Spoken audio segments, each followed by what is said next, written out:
దేవుళ్ళ విషయానికొస్తే శివుడు, పార్వతి, సీతారాములు వీళ్ళని మనం ఆదర్శంగా తీసుకుంటాం. వాళ్ళది కూడా ప్రేమ వివాహం అలానే అంటాం కదా. అంతే. సీతారాములది కూడా ప్రేమ వివాహమా? లేదండి, ఇది అరేంజ్డ్ మ్యారేజ్. అరేంజ్ అరేంజ్ ఇది మ్యారేజ్. శివుడు పార్వతిది శివుడు పార్వతిది కూడా actually arrange marriage. Arrange marriage. Arrange మరి అలా మ్యారేజ్ చెప్తారు. అంటే ఎలా ఉంటుందంటే, శివుడు పార్వతిది ఎలా అయిందంటే, తను నెక్స్ట్ జన్మ అన్నమాట. తనకు చిన్నప్పటి నుంచి గుర్తుంటుంది తనే భర్త అనేసి. ఓకే. గుర్తుండేసరికి అమ్మ నాన్నకు చెప్తుంది, నాకు తనే భర్తగా కావాలి అనేసి. ఆహా. అప్పుడు దక్షుడు వద్దు అంటాడు ఫస్ట్. ఓకే. అప్పుడు గురువులు వచ్చి లేదు లేదు, తనకన్నా యోగ్యమైన వరుడు ఎవరు లేరు, ఆ అబ్బాయికి ఇవ్వండి అని నారద మహర్షి అంటే గురువులు వచ్చి చెప్పిన తర్వాత అప్పుడు వాళ్ళిద్దరు అనేది అరేంజ్ మ్యారేజ్ జరుగుతుంది. సో లవ్ కమ్ అరేంజ్ అనుకోండి. ఓకే సరే, మరి రాధాకృష్ణుల ప్రేమ ఎందుకంటే ఎక్కడ ఏదైనా లవ్కు డెఫినేషన్ ఇవ్వాలంటే వీళ్ళిద్దరిని మనం అంతే. తీసుకుంటాం. వీళ్ళ ప్రేమ గురించి నిజంగా చెప్పాలంటే శ్రీ రాధమ్మ తల్లి గురించి మాట్లాడే అధికారం ఎవ్వరికి లేదండి. ఓకే. అందుకోసం మనం రాధా చరిత్ర ఎక్కువగా చెప్పము. ఎందుకు అంటే నేను చెప్తున్నాను కదా, ప్రేమ అనేసరికి మళ్ళీ బాడీ ప్లాట్ఫామ్ మీద వచ్చేస్తున్నారు అందరూ. అవును. కానీ రాధ అంటే ఎవరు ఫస్ట్ అది తెలుసుకోవాలి మనకు. బ్రహ్మ వైవర్త పురాణము, గర్గ సంహిత ఇవి చూస్తే బ్రహ్మ వైవర్త పురాణంలో రాధాకృష్ణులకి పెళ్ళైనట్టు ఉంది. అవునా? ఉంది. ఓకే. మనకు సహజంగా సామాజికంగా ఎందుకు చెప్పరు? ఎందుకంటే రాధాకృష్ణ చరిత్ర తెలియాలి అంటే దేహాతీత అవస్థలో ఉన్న వాళ్ళకి రాధ ఎవరో అర్థమవుతుంది. ఓకే. రాధ అంటే ఎవరు?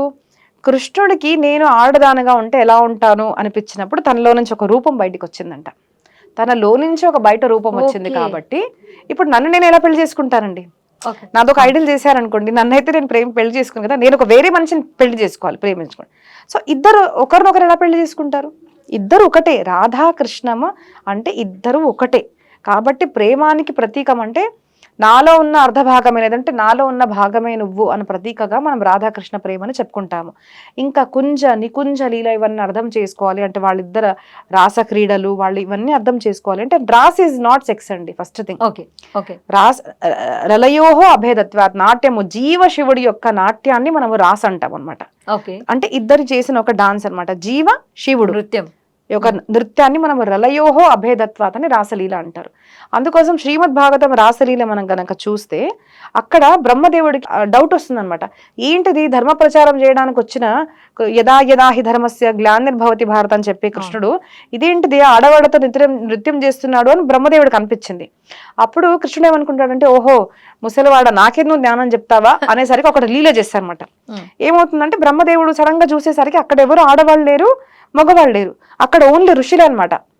హరే కృష్ణ అనుకుంటూ నృత్యం చేస్తుంటూ అందరు ఋషులు కనిపిస్తారు. మళ్ళీ అదేంటిది ఇలా కనిపిస్తుంది ఏంటి చూసేసరికి ఒక్కొక్క ఋషి ఒక్కొక్క కృష్ణుడు. ఓకే.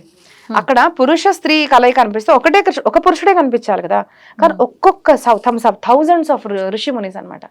ఒక్కొక్క ఋషితో ఒక్కొక్క కృష్ణుడు. అది మీకు సంభవం అవుతుందా? సో ఒక అమ్మాయితో ఇష్టపడి లేదంటే 10 అమ్మాయిలతో ఒకరు తిరుగుతున్నారు అంటే కృష్ణలీల రాసలీల నవ్వుకుంటారు జనాలు సిగ్గు లేకుండా. కానీ ప్రతి అమ్మాయితోనూ ఉండగలిగే నీకు అంత సామర్థ్యం ఉంటే 10 అమ్మాయిలు ప్రేమించి ఎవరొద్దుంటున్నారు? కృష్ణుడు 16,108 అమ్మాయిలు 16,100 అమ్మాయిలు పెళ్లి చేసుకున్నప్పుడు ప్రతి ఒక్క మండపంలో కృష్ణుడు ఉన్నాడు. అంత నీకు సామర్థ్యం ఉంటే ఇద్దరిని ఏంటి 10,000 మంది నువ్వు చేసుకో. ఆ సామర్థ్యం మనలో లేదు. అది శ్రీ భగవాను ఎగ్జాంపుల్ గా తీసుకుంటారు. కృష్ణుడికి 16,000 మంది, కృష్ణుడు లవ్ చేయలేదా, ఇలాంటి ఎగ్జాంపుల్. భగవాన పితారాత్రి, భగవంతుడు గుర్తుపెట్టుకోండి, మానవుడు కాదు, అది మానవ లీల కాదు, భగవంతుడు. అందుకోసం మనకు రాసలీలలో ఎండింగ్ లో చెప్తారన్నమాట. అదేంటిది ఇలా ఉంది అని చూసేసరికి మళ్ళీ ఒక గోపిక ఒక కృష్ణుడు, ఒక గోపిక ఒక కృష్ణుడు. తర్వాత చూస్తే అసలు గోపికలు లేరు, ఎవ్వరూ లేరు, ఓన్లీ కృష్ణుడు మాత్రమే. సో జీవ శివ ఐక్య లీలని మనం రాసలీల అంటాం అనమాట. సో అది మాట్లాడే అధికారం కూడా ఎవరికి ఉంటుందంటే దేహాతీత అవస్థ అండి. అవస్థ మాట్లాడడం కాదు. అంటే అసలు నేను ఆ అవస్థలకు వచ్చేసాను, నాకు షట్చక్రాలు ఇప్పుడు ఈజీ అయిపోయింది అనమాట. బుక్స్ చదువుకుంటారు, వీడియోస్ చేస్తారు, నాకు షట్చక్రాలు ఇదయ్యాయండి, నాకు శక్తి వచ్చేసింది, పిచ్చి పిచ్చిగా మాట్లాడతారు. అసలు ఆ అవస్థ వచ్చిందంటే సింపుల్ థింగ్ అండి. ఒకరిని అలా అన్నారనుకోండి, సింపుల్ ఒక చేయండి అసలు పరీక్ష ఏంటిదంటే ఇట్లా కూర్చున్నారు అనుకోండి, ఆ మనిషి కింద మంట పెట్టేసేయండి, మంట పెట్టేసి అలా కూర్చోమని చెప్పండి.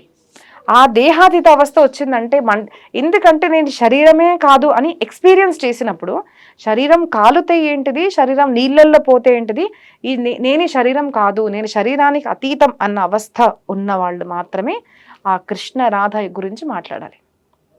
That is divine. The Krishna's form is Radha.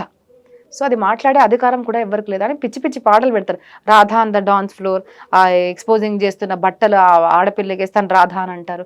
సిగ్గుండాలి ఇవన్నీ మాట్లాడడానికి అసలు. సో ఐ ఆల్వేస్ నేను అందరికి ఇదే అంటాను, ఫస్ట్ భాగవతం వినండి, రామాయణం వినండి, శ్రద్ధ తెచ్చుకోండి. పరమాత్మ ఎందుకు ఈ లీల చేశాడు, రాధా ఎవరు అని తెలుసుకుంటే మనకు అర్థమవుతుంది. అప్పటికి పెళ్లి అన్నారంటే ఇద్దరికి పెళ్ళి అయినట్టు. అంతేకాదు 16,108 అని మనకు 16,108 అని భాగవతం చెప్తుంది. బ్రహ్మ వైవర్త పురాణం చూస్తే మీరు కళ్ళదిరి పడిపోతారు అసలు.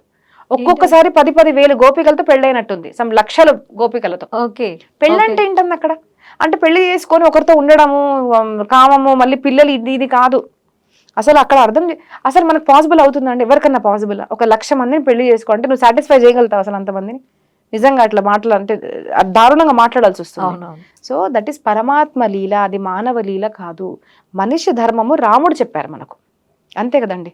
ఇంకో మీరు మంచి మాట్లాడారు అసలు, రాముడు సీత అంటే నేను పర్సనల్గా అడిగితే, అంటే ఒక అమ్మాయి లాగా మాట్లాడితే, నాట్ శిల్ప బట్ ఒక అమ్మాయి లాగా ఆలోచిస్తే, నాకు నిజంగా రాముడు లాంటి భర్త కావాలని మనం కోరుకుంటాము. ఎందుకు అంటే మనం ఎంత రాముడు సీత అనుకున్నా కూడా ఫెమినిస్ట్లు ఇప్పుడు ఉన్నారు కదండి, ఏంటిదంటే అదేంటిది అసలు సీతమ్మ తల్లిని గర్భవతి అవస్థలో వదిలేసి వెళ్ళిపోయాడు అని క్వశ్చన్స్ పెడతారు. కానీ కొంచెం ఆలోచించాలండి, ఆయన మహారాజు, అందగాడు, వీరుడు, చక్రవర్తి మహారాజు. ఇప్పుడే మనం ఇంకో పెళ్లి చేసుకోవాలంటే మనకే 2-3 దొరుకుతారు, ఆయనకు దొరకరా?